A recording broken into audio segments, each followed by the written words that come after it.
चलिए ध्यान दिया जाए, हम लोग कोलाइडी कणों के गुण के बारे में पढ़ रहे थे। नहीं तो कोलाइडी कणों के गुण के बारे में अगर देखा जाए तो हम लोग को उनके गुण के बारे में कुछ बात बताया गया था, जिसमें आपको बताया गया था कि अनुसंख्यक गुणधर्म के बारे में बताया गया था। इसके अलावा हम लोगों को कोलाइडी कणों के गुण में एक हम लोग को बताया गया था टिंडल प्रभाव भी बताया गया होगा, नहीं एक ब्राउनी गति भी बताया गया होगा। नहीं ये सब हम लोग पढ़ लिए थे, ध्यान रखना है। अब अगला हम लोग का इसमें पॉइंट आता है कोलाइडी कणों पर आवेश। नहीं कोलाइडी कणों पर आवेश, तो कोलाइडी कणों पर आवेश के बारे में हम लोग को पढ़ना है। हम लोग ये बात पहले से भी जानते हैं, अगर ये ध्यान दिया जाए, देखो तो हम लोग पहले से भी जानते हैं, आपको बताए थे हम कि अगर कोई भी बर्तन आप लेते हो, ध्यान रखना है, और इस बर्तन में मान लो आपके पास कोई विलायक है और इसमें कोलाइडी कण उपस्थित हैं,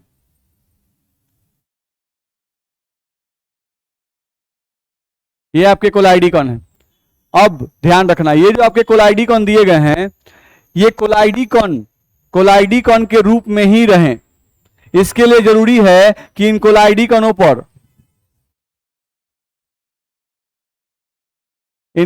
कणों पर समान आवेश उपस्थित रहे, क्योंकि इन पर समान आवेश उपस्थित रहेगा तो एक कण दूसरे कण को विकर्षित करता रहेगा, ये आपस में चिपकेंगे नहीं।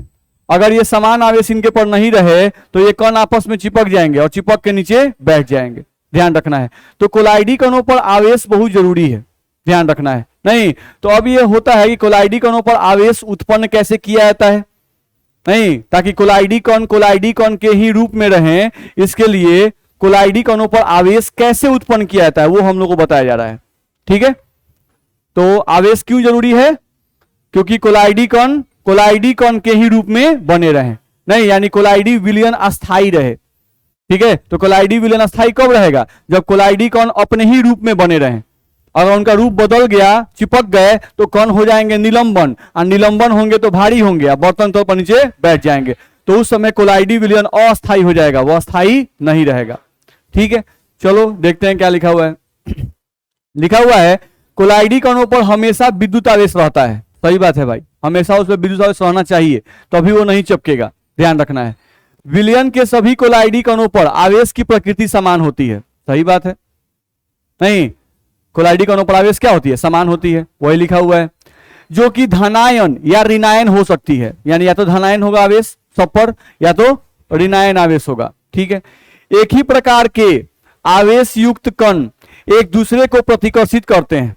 नहीं अगर सब पे समान आवेश होगा तो उनके बीच में आकर्षण की प्रतिकर्षण, तो प्रतिकर्षण होगा, इसी कारण से ये पास नहीं आ पाते हैं, अर्थात संयुक्त होकर बड़े आकार के कण नहीं बना पाते हैं।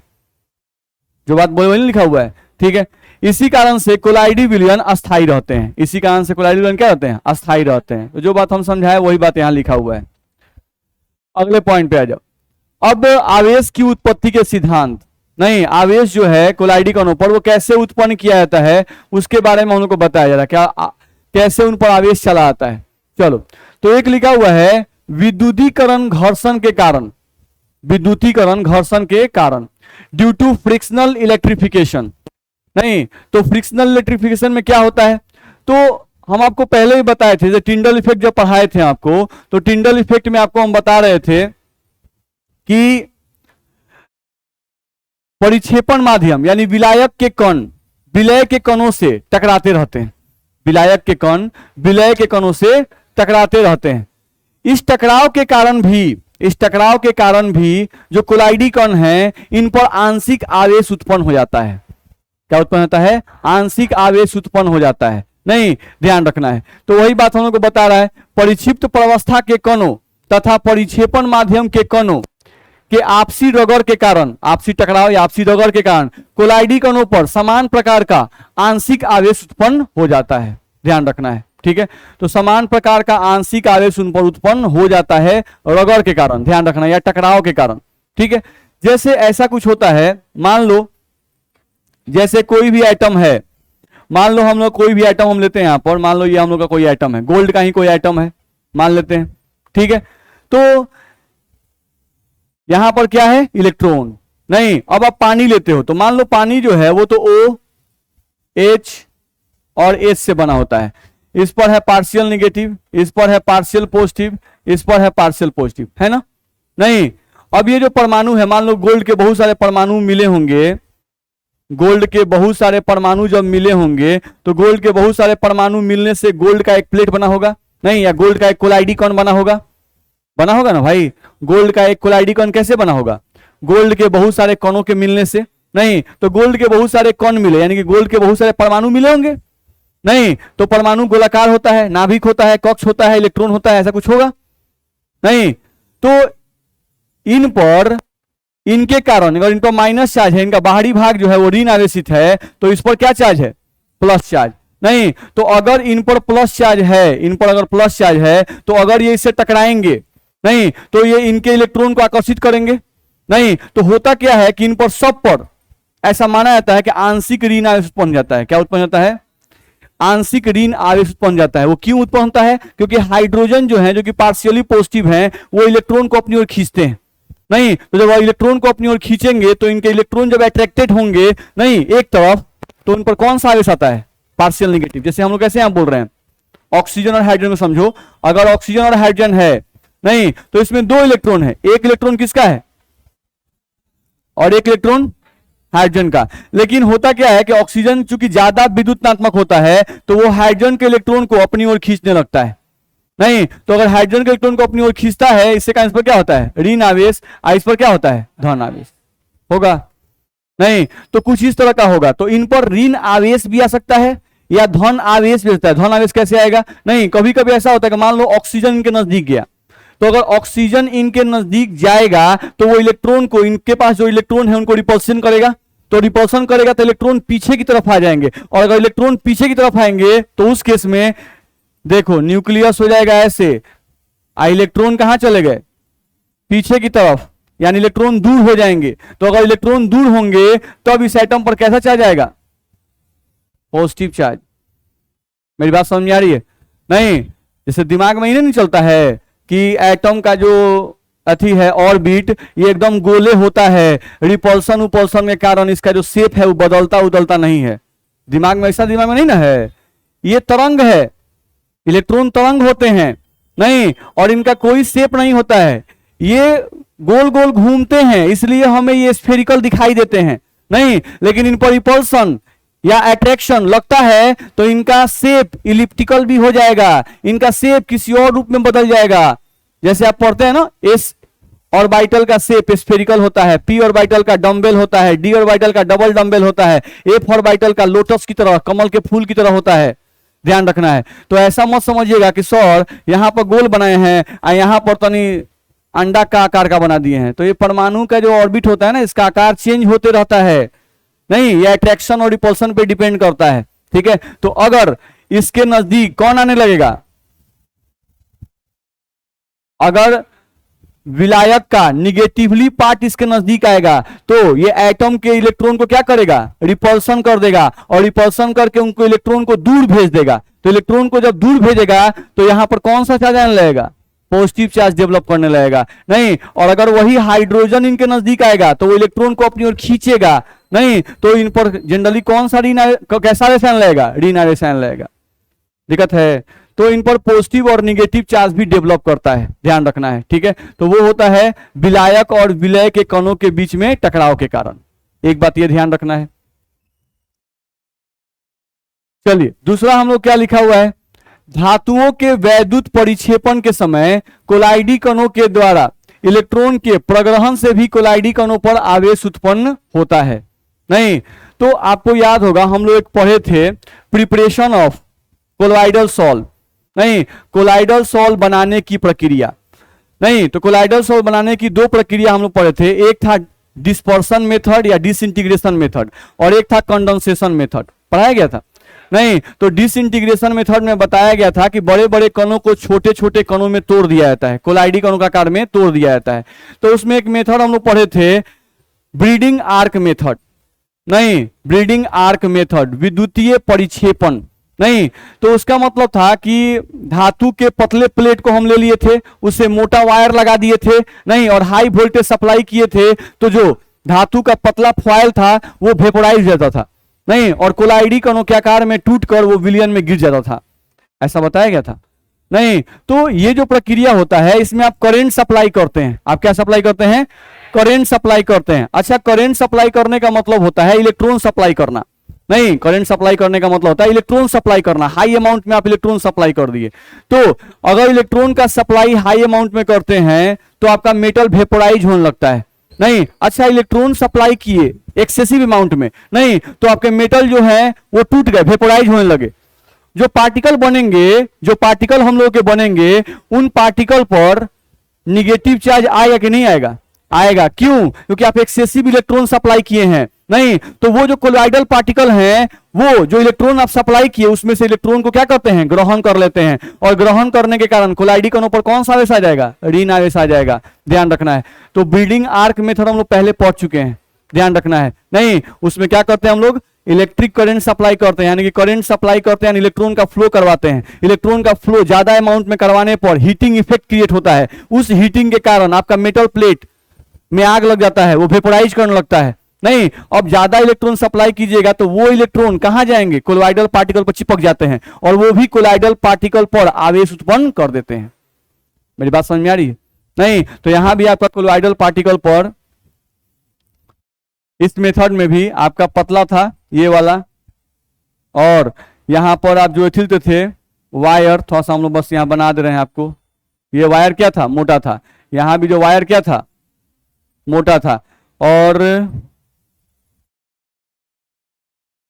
जो आपका मेटालिक प्लेट था वो क्या था? पतला था। था कि नहीं? नहीं, अब इसमें आप लोग जब हाई वोल्टेज सप्लाई करते हैं, नहीं यहां पर हम लोग याद कीजिए, यहां बर्फ डाले थे, आइस क्यूब डाला गया था, ध्यान रखना है। अब ये वेपोराइज होते हैं, तो जब ये वेपोराइज होंगे तो यहां पर ये कोलाइडी कण है, ये कोलाइडी कण है, ये कोलाइडी कण है, ये कोलाइडी कण है, इन कोलाइडी कण, इन पर क्या चिपक गया? Electron minus charge, electron minus charge, electron minus charge, electron minus charge, electron minus charge, electron minus charge. दिक्कत है? तो ये होता क्या है कि एक्स्ट्रा इलेक्ट्रॉन उनके सतह पर चिपक जाता है, सतह पर चिपक जाता है। नहीं, ये इलेक्ट्रॉन को अट्रैक्ट नहीं कर लेते हैं, इनके सतह पर चिपक जाता है, क्योंकि वेपोराइजेशन के समय आप excessive amount of electron supply करते हैं। ठीक है, तो यहां भी कोलाइडी कण पर चार्ज डेवलप हुआ कि नहीं हुआ? सेम टाइप का चार्ज डेवलप हुआ, ध्यान रखना है। तो हम लोग पढ़ क्या रहे हैं? कोलाइडी कणों पर आवेश कैसे कैसे उत्पन्न होता है। कोलाइडी कणों पर आवेश जरूरी है ताकि कोलाइडी कण आपस में चिपके नहीं। नहीं, तो आवेश कैसे कैसे उत्पन्न हुआ? तो एक हुआ परिक्षेपण माध्यम और परिक्षिप्त प्रवस्था के कणों के आपस में रगड़ के कारण। नहीं, तो उस कारण से पूर्ण आवेश नहीं उत्पन्न होता है, आंशिक आवेश उत्पन्न होता है। ठीक है, एक कारण हम लोग को बताया गया कि ब्रीडिंग आर्क मेथड जो हम लोग करते हैं, तो उस मेथड में आप excessive amount of electron supply करते हैं मेटल को वेपोराइज करने के लिए। तो मेटल तो वेपोराइज होते हैं, कोलाइडी कणों में टूट जाते हैं, लेकिन जो एक्स्ट्रा इलेक्ट्रॉन रहते हैं वो कोलाइडी कण के सतहों पर जहां तहां चिपक जाते हैं, जिस कारण से कोलाइडी कणों पर ऋण आवेश उत्पन्न हो जाता है। अब कोलाइडी कणों पर अगर ऋण आवेश उत्पन्न हो गया तो क्या कोलाइडी कण आपस में चिपकेंगे? नहीं चिपकेंगे। तो एक ये कारण होता है आवेश का। दिक्कत है? चलिए अगले पॉइंट पे आ जाइए। यहां पर देखा जाए तो अगला इसमें लिखा हुआ है पृष्ठीय सक्रिय अणुओं के वियोजन के द्वारा। नहीं, पृष्ठीय सक्रिय। देखिए, पृष्ठीय सक्रिय surface active molecule, surface active molecule जो है वो साबुन को या सर्फ को कहा जाता है। साबुन या सर्फ जो होते हैं उनको सरफेस एक्टिव मॉलिक्यूल कहा जाता है। सरफेस एक्टिव मॉलिक्यूल में आपको याद होगा कि जैसे साबुन का फॉर्मूला था सोडियम एस्टिरेट C17H35COONA, ऐसा था कि नहीं? आप जब साबुन को पानी में डालते हैं तो वो टूट जाता है, C17H35CO- में टूटता है कि नहीं टूटता है? नहीं। अब ये जो बनता है आपका C17H35CO-, ये जब पानी में जाता है तो इसमें एक भाग नॉन पोलर होता है और एक भाग क्या होता है? पोलर होता है। पानी के अंदर जाने के बाद सारे नॉन पोलर भाग आपस में इकट्ठा हो जाते हैं और एक गोलाकार संरचना बनाते हैं, और उस गोलाकार संरचना का जो बाहरी हिस्सा होता है वो ऋण आवेशित होता है कि नहीं होता है? नहीं, तो उसी को तो मिसेल कहते थे, आयनिक मिसेल। तो आयनिक मिसेल जो आपका बनता था भाई, आप याद कीजिए, ये मान लो आपका आयनिक मिसेल एगो बन गया, तो आयनिक मिसल को भी कोलाइडी कौन कहते हैं कि नहीं कहते हैं? कहते हैं। ये एक आयनिक मिसल में हम बताए थे कि कई गो, लगभग 100 गो साबुन का कण रहता है। कई गो? 100 गो साबुन का कण रहता है। तो ये एक आपका आयनिक मिसल बना। नहीं तो देखो, तो इसके सतह पर क्या हमको आवेश उत्पन्न करने की आवश्यकता है? नहीं, बस इसको पानी में डाल दीजिए, Na+ अलग हो जाएगा, वो विलयन में चला जाएगा। नहीं, और बाकी जो सर्फ के कण हैं वो आपस में कुछ इस तरह से इकट्ठा होते हैं, सर्फ के कण या साबुन के कण आपस में कुछ इस तरह से इकट्ठा होते हैं कि उनके सतह पर ऋण आवेश चला आता है। नहीं, अब ये एक मिसेल हुआ, ऐसा ही आपका एक और मिसेल होगा, उसके भी सतह पर कौन सा आवेश आएगा?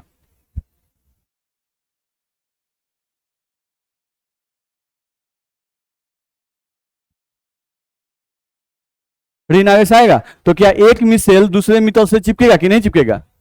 नहीं चिपकेगा। बात समझ में आ रहा है? तो एक ये भी हम लोग का रीजन है, ध्यान रखना है। जो सरफेस एक्टिव मॉलिक्यूल होते हैं, सरफेस एक्टिव मॉलिक्यूल किसे कहते हैं? सर्फ को या साबुन को।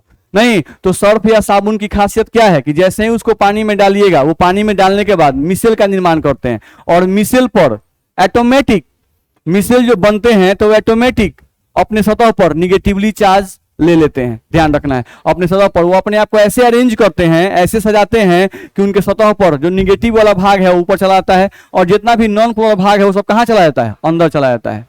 ऐसा पढ़ाया गया है, तो वही सब इससे बताया गया है। तो एक आवेश उत्पन्न होने का ये भी एक कारण है, बताया गया।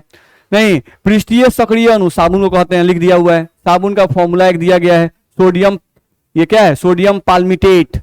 ध्यान रखना है, यहां उपस्थित C15H31CO- आपस में संयुक्त होकर आयनिक मिसेल का निर्माण करते हैं, जो कि एक ऋण आवेशित कोलाइडी कण का निर्माण करते हैं। दिक्कत है? आगे बढ़े, देख लीजिए, जहां दिक्कत हो वहां बोलिएगा।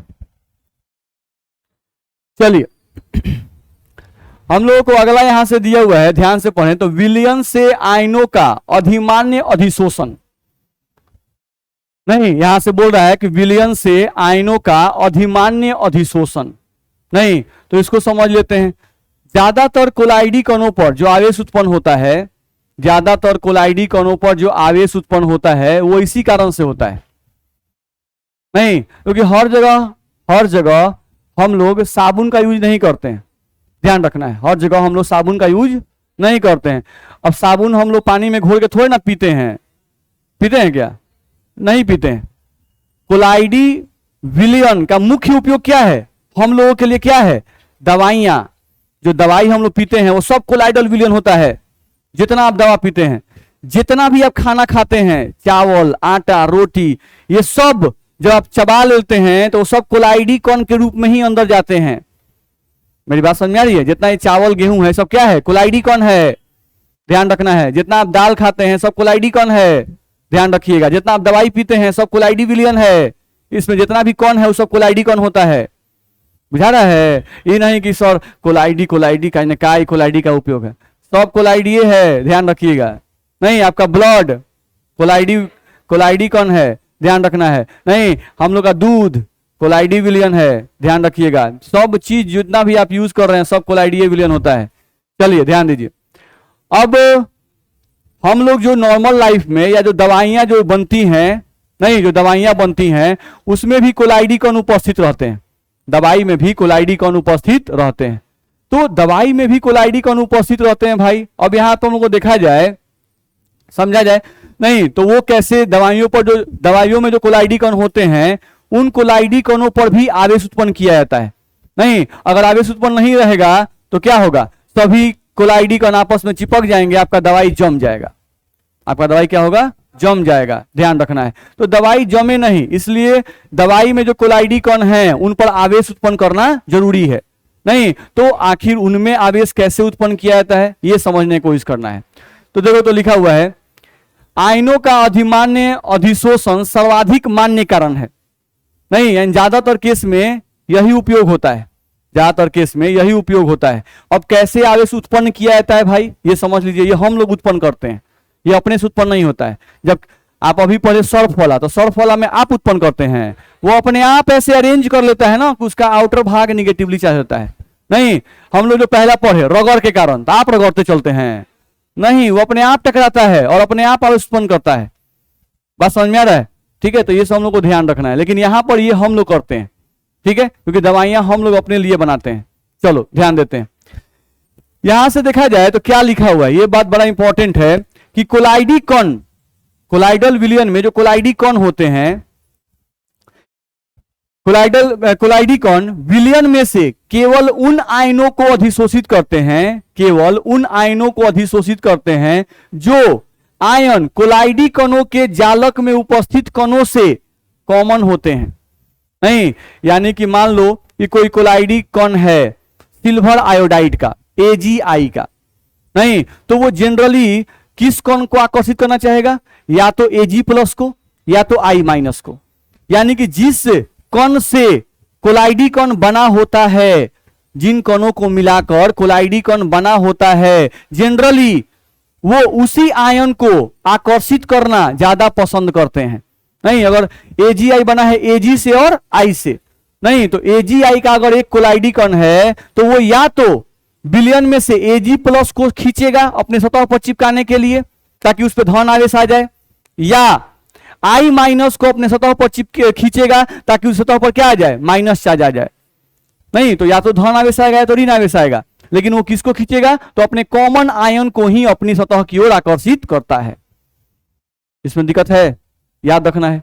चलो, इससे कुछ उदाहरणों द्वारा समझा जा सकता है। चलो भाई, क्या उदाहरण दिया है थोड़ा समझ के देखते हैं, देखा जाए। देखो तो यहां पर एग्जाम्पल दिया था, इस पर क्लियर करो। यहां लिखा हुआ है AgNO3 और उसके नीचे लिखा हुआ है लेस, लेस का मतलब कम, ये कम मात्रा में है, और लिखा हुआ है Ki, ये क्या है, ज्यादा मात्रा में है, पोटासियम आयोडाइड जो है ये ज्यादा मात्रा में है। ठीक है, चलो अब इन दोनों के बीच में अभिक्रिया हुआ, तो आप भी समझते हो अभिक्रिया को। अगर हम अभिक्रिया लिखें इसका, तो आप भी जानते हो कि AgNO3 जो है ये टूटता है आपका Ag+ NO3-, Ki टूटता है K+ I-। नहीं, अब इसका प्लस इसके माइनस से रिएक्शन करेगा, इसका प्लस इसके माइनस से, तो Ag+ और I- रिएक्शन करके क्या बनाएगा, AgI, और K और NO3 रिएक्शन करके KNO3। हम जानते हैं कि AgI जो है ये भारी होता है, हल्का होता है कि भारी होता है, भारी होता है। तो ये बर्तन के तल पर नीचे बैठेगा कि नहीं बैठेगा, बैठेगा। जो बर्तन के तल पर नीचे बैठता है उसे अवक्षेप कहते हैं, प्रेसिपिटेट, जिसको शॉर्ट फॉर्म में PPT लिखा रहता है। क्या लिखा रहता है, PPT। नहीं, दिक्कत है, तो यहां पर ये प्रेसिपिटेट का फॉर्मेशन करता है, और ये KNO3 हल्का होता है, KNO3 क्या होता है, हल्का होता है, तो ये विलयन में ही उपस्थित रहता है। अब चलो ध्यान से समझो, यहां पर देखो ये लेस है, तो लेस का मतलब मान लिए कि ये कै गो है, 50 गो है, ये कै गो है, 50 गो है। ये जो है मान लेते हैं कि ज्यादा है, यानी 100 गो है, दिक्कत है, ये 50 गो आई 100 गो। अच्छा देखो तो एगो AgNO3 को अभिक्रिया करने के लिए कै गो Ki चाहिए, एगो, एगो को एगो चाहिए, बैलेंस है रिएक्शन, तो रिएक्शन बैलेंस में इसके आगे क्या लगा हुआ है 1, इसके आगे भी, तो एगो AgNO3 को अभिक्रिया करने के लिए एगो Ki चाहिए। तो अगर 50 गो AgNO3 है तो इसको अभिक्रिया करने के लिए कै गो Ki चाहिए, 50 को चाहिए। तो 50 गो AgNO3 50 गो Ki से अभिक्रिया कर लेगा, ये 50 AgNO3 खत्म हो जाएगा, ये तो खत्म हो गया, बर्तन में भी 50 खत्म हो गया, ये कै गो बच गया, 50 गो। चलो भाई ये 50 गो बच गया, 50 गो बच गया, ठीक है, तो कै गो बच गया, 50 गो बच गया, 50 कौन सी बचा है, Ki। चलो अब ये जो अवक्षेप है इसको ध्यान से देखो भाई, ये हो गया हमारा AgI का अवक्षेप। नहीं, अच्छा AgI का हम यहां पर अवक्षेप लिखे हैं, तो ये एगो AgI है कि इसमें बहुत सारा AgI है, बहुत सारा AgI है भाई, ध्यान रखिएगा, इसमें बहुत सारा AgI छुपा हुआ है।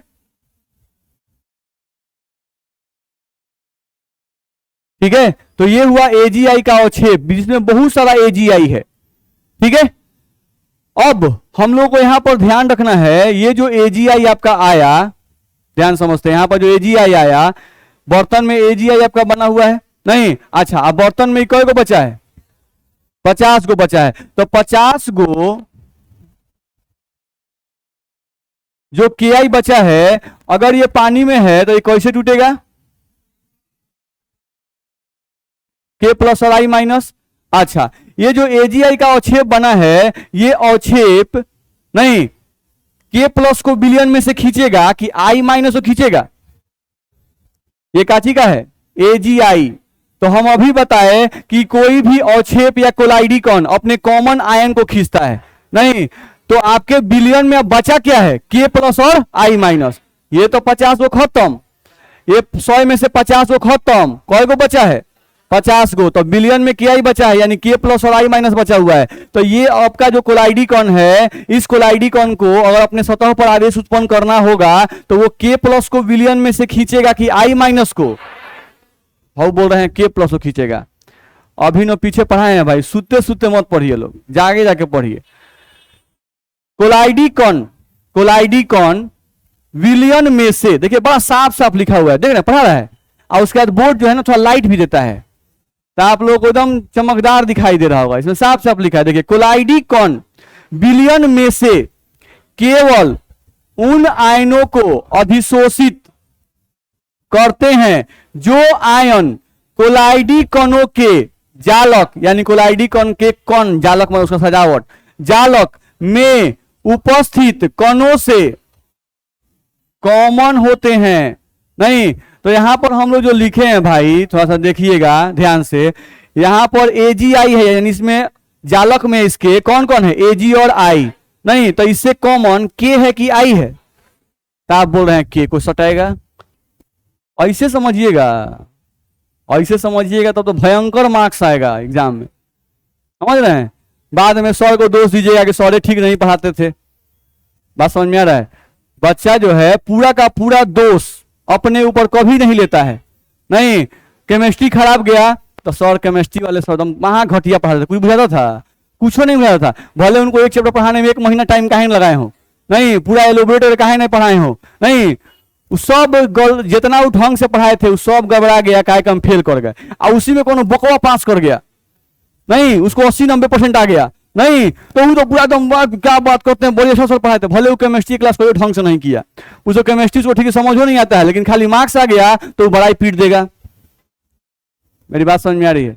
ये टोटल का टोटल मार्क्स दोनों आदमी के कंट्रीब्यूशन पे डिपेंड करता है, सर पर भी और स्टूडेंट पर भी। हम भी मेहनत करें, आप भी मेहनत करें, तभी रिजल्ट अच्छा आएगा नहीं। आप मेहनत करें और हम अच्छा नहीं पढ़ाएं तो भी रिजल्ट खराब हो जाएगा। हम बहुत अच्छा पढ़ाएं, आपको मेरा सब बात समझ में आता भी है, किताब का क्वेश्चन भी आपसे बनता है मेरा पढ़ लेने के बाद नहीं, लेकिन आप बनाते नहीं हैं, आप ढंग से याद नहीं करते हैं, ढंग से रिवीजन नहीं करते हैं, तो मार्क्स घबरा जाएगा। ठीक है, तो दोनों आदमी को स्ट्रगल करना जरूरी है नहीं। तो मेरे हिसाब से हम मेहनत करके पढ़ाते हैं, बुझा रहा है? मेरे हिसाब से हमको अपने अंदर लगता है ये बात कि हम जितना हो सकता है उतना मेहनत करके पढ़ाते हैं नहीं। बाकी आप पर है कि आपको जितना भी दिक्कत है आप हमसे पूछिए, उसके लिए हमेशा हम तैयार बैठे रहते हैं। आप यहाँ पूछिए, ऑफिस में पूछिए, मेरा कोई भी दोष नहीं है। हम क्लास में तबे ही बटन दाबते हैं जब बोलते हैं कोनो दिक्कत नहीं ना है। आप जब हाँ बोलते हैं तबे हम बटन दाबते हैं, तबे हम आगे बढ़ते हैं। इसलिए मेरा दोष कहीं से भी नहीं है, हम पाप मुक्त हैं, ध्यान रखिएगा। जितना भी कर रहे हैं पाप आप लोग कर रहे हैं, गार्जियन का पैसा बर्बाद, अपना समय बर्बाद नहीं, अपना मेहनत बर्बाद, सब कुछ आप कर रहे हैं बर्बाद। तो आप पाप कर रहे हैं, हम पाप नहीं कर रहे हैं। हम अपनी ईमानदारी से पढ़ा रहे हैं, जो टॉपिक पढ़ाते हैं मन से पढ़ाते हैं, ढंग से पढ़ाते हैं। अब आप समझिए अपना काम कैसे कर रहे हैं। चलिए, तो इसके सतह पर बाबू के प्लस नहीं चिपकेगा, क्या चिपकेगा? आई माइनस चिपकेगा। तो इसके सतह पर आई माइनस चिपकेगा क्योंकि आई माइनस इसका कॉमन चार्ज है। तो इसके सतह पर कौन सा आवेश आएगा? ऋण आवेश आएगा। दिक्कत है नहीं? तो ये बात समझ में आया कि क्यों आई माइनस से चिपक रहा है, क्योंकि यही बच गया विलयन में, तो इनमें जो कॉमन आयन होगा वही इस पर चिपकेगा। इसमें दिक्कत है? ठीक है, चलो दूसरे पॉइंट पे आ जाओ। यहां पर एक और एग्जांपल दिया हुआ है, इस एग्जांपल को समझो। फिर से उसी को पलट दिया गया, उसी को पलट दिया गया है। अब देखो इसको क्या किया जाए, लेस मतलब समझो कि ये है 50 और ये है 100 है, ये 50 और ये 100। इसके एक को ध्यान रखना है, एक KI को कितना AgNO3 चाहिए अभिक्रिया के लिए? एक। क्या कि इसका भी कोएफिशिएंट भाई 1 है और इसका भी कोएफिशिएंट क्या है? 1 है। तो दोनों का अगर 1 1 कोएफिशिएंट कुछ नहीं लिखा है, इसका मतलब क्या मानते हैं? 1। यानी अब एक KI को अभिक्रिया करने के लिए एक AgNO3 चाहिए। तो KI है कै गो? 50 गो।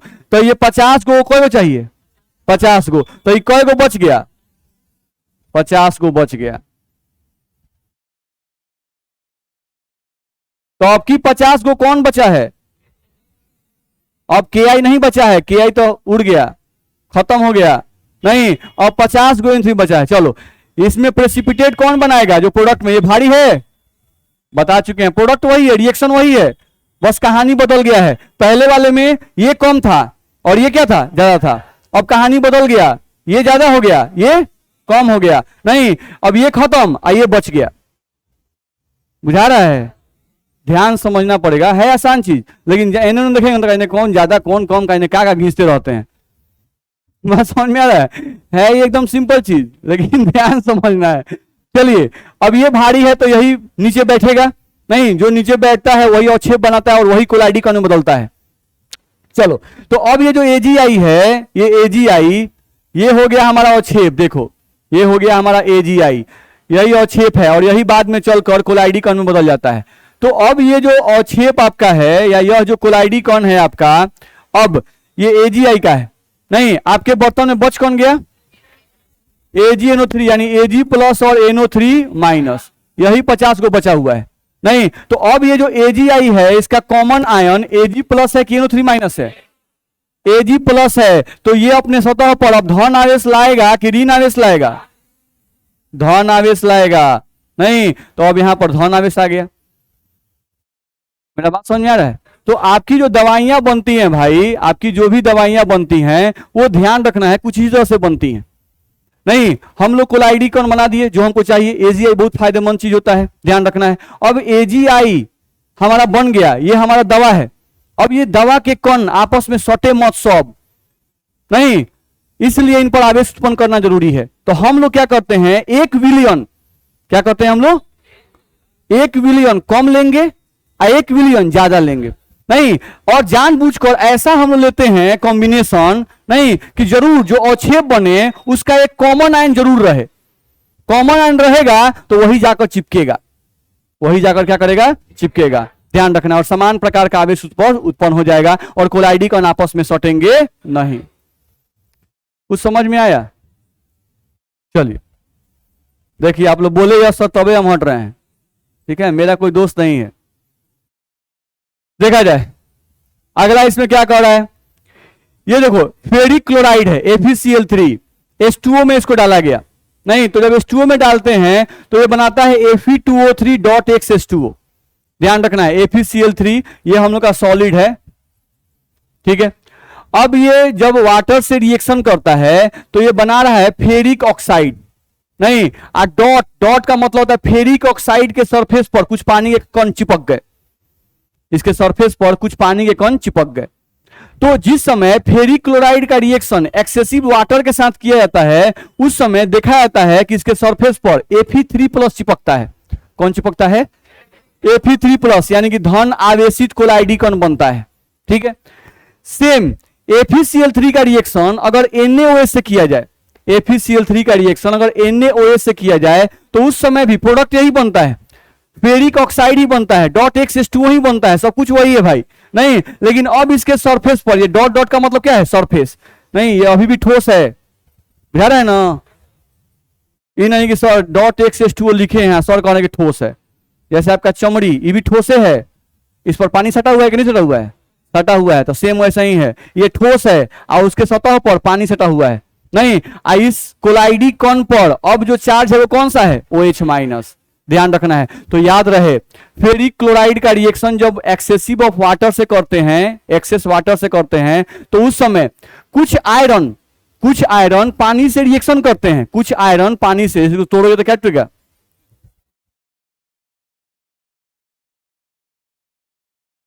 टूटेगा नहीं। तो इसमें सारे आयरन पानी से रिएक्शन नहीं करते हैं, इसमें सारे आयरन पानी से रिएक्शन नहीं करते हैं। नहीं, कुछ आयरन के पार्टिकल पानी से रिएक्शन किए, कुछ आयरन के पार्टिकल पानी से रिएक्शन किए और रिएक्शन करके Fe2O3.H2O का फॉर्मेशन कर दिए। क्यों ऐसा होता है? सारे आयरन के कण पानी से रिएक्शन क्यों नहीं किए? ध्यान रखना है, पानी एक कोवैलेंट कंपाउंड है। ये कैसा कंपाउंड है? कोवैलेंट कंपाउंड, जो जल्दी आयन में नहीं टूटता है, यानी H+OH में जल्दी नहीं टूटता है। इसलिए अभिक्रिया जो है सभी Fe3+ वाटर से रिएक्शन नहीं करेगा, कुछ रिएक्शन किया और रिएक्शन करके Fe2O3.H2O बनाया। नहीं तो बर्तन में अगर सभी Fe3+ यूज नहीं हुआ वाटर के साथ, सभी यूज अगर नहीं हुआ वाटर के साथ, तो कुछ Fe3+ बर्तन में बच जाएगा कि नहीं बच जाएगा? बच जाएगा। तो जो Fe3+ बर्तन में भाई बच जाएगा, वही Fe3+ इस कोलाइडी कण के सतह पर क्या होगा? चिपक जाएगा, क्योंकि यहां पर कंप्लीट रिएक्शन नहीं होता है। दिमाग में ये रखना है, यहां पर कंप्लीट रिएक्शन नहीं होता है। मेरी बात कुछ समझ में आ रही है? यहां आइए, FeCl3NaOH। अब बताइए, NaOH जो है ये तो बड़ी आसानी से टूटता है भाई, नहीं? और FeCl3 होगा कि नहीं होगा? नहीं। तो यहां पर आपका क्लोरीन Na से रिएक्शन कर लिया, NaCl बना देगा, यानी इसका एक बाई प्रोडक्ट बनेगा ना, प्लस में क्या बनेगा? NaCl, एक तो NaCl बन जाएगा। और ये आयरन और OH मिलके फेरिक हाइड्रोक्साइड बोलो या फेरिक ऑक्साइड इस फॉर्म में बनाएंगे। नहीं तो हम लोग का एक कंपाउंड ये बना और एक कंपाउंड क्या बना? NaCl। अब ध्यान रखना है, यहां पर ध्यान रखना है कि यहां पर जो हम NaOH लिए हुए हैं, ये क्या लिए हुए हैं? एक्सेस। तो यहां पर ये तो अभिक्रियाशील है, तो यहां पर सारा Fe3+ क्या OH से रिएक्शन करेगा कि नहीं करेगा? करेगा। तो सारा Fe3+ OH से रिएक्शन कर जाएगा, तो Fe3+ तो खत्म हो गया, क्योंकि ये लेस अमाउंट में है और ये क्या है? एक्सेस अमाउंट में है। तो बर्तन में आपका क्या बच गया? NaOH बच गया। बर्तन क्या बच गया? NaOH। ध्यान समझो, ये जो Fe2O3 है इसको आप ऐसे भी लिख सकते हो भाई, ध्यान रखना है, FeOH का होल 3। अब समझो कि ये कोलाइडल कण है, ये क्या है? कोलाइडल कण है। आपके बर्तन में बच कौन गया है? अब ये बताओ कि इसमें कौन कौन है? Fe है और कौन है? OH है। तो इस कोलाइडल कण पर Na+ चिपकेगा कि OH-? OH- चिपकेगा। तो यह ऋण आवेशित होगा कि धन आवेशित? ऋण आवेशित होगा। बोलो, इसमें दिक्कत है? नहीं। तो वही बात हम लोग को बताया गया। तो कोलाइडी कणों पर आवेश कैसे कैसे उत्पन्न होगा, ये समझ में आया? अब जाके इसको ध्यान से एक बार पढ़ लेना है, एक बार रीडिंग कर लेंगे, हम लोग को सब ध्यान में रहेगा। नहीं रीडिंग करेंगे नहीं ध्यान रहेगा, आज का बात आज ही भूल जाइएगा। चलिए आज के लिए इतना ही।